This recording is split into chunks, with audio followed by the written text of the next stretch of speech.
ცოლის ცემა რა შემთხვევაშია გამართლებული? აუცილებლად თუ დაიმსახურა ისეთ სიტუაციაში ცემა თქვა თუ გიხალატა.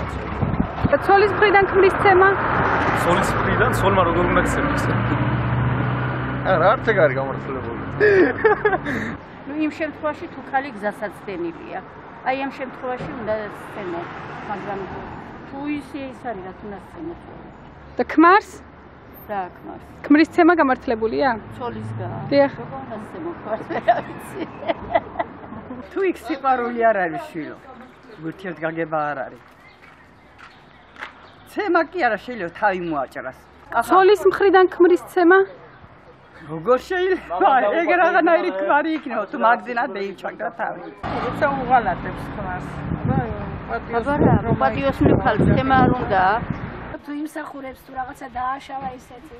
აი რა შეიძლება დააშაოს ხალმა რომ ანუ უღალატოს, აი მაგ შემთხვევაში შეიძლება. არც ერთ შემთხვევაში არ არის ცოლის ცემა გამართლებული. ცემა საერთოდ არც ერთ შემთხვევაში არ არის გამართლებული ცოლის.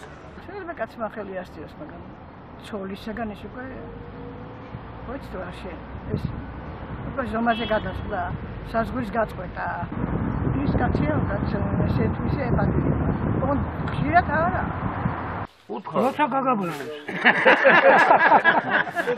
აი რომ ღალატობს ხმარსა იმ შემთხვევაში შეიძლება.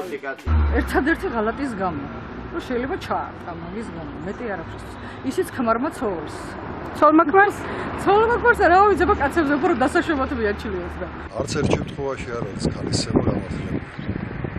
აბა თუ ნასვამი ან თუ მდგომარეობაშია, მაშინ შეიძლება რომ ადამიანმა რაღაც ნებისყოფა არ ქონდეს და მაშინ გალანდროს. ცემა გაშუაშია. დამნაშავე უნდა გაუგზო მაიშურო თავიდან. ქალს ხელს ვინც დააგარებს ის კაცია რაღაც. არც შემთხვევაში.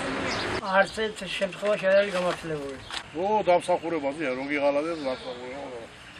არც ერთ შემთხვევაში. არ შეიძლება ქალს უნდა მოფერება.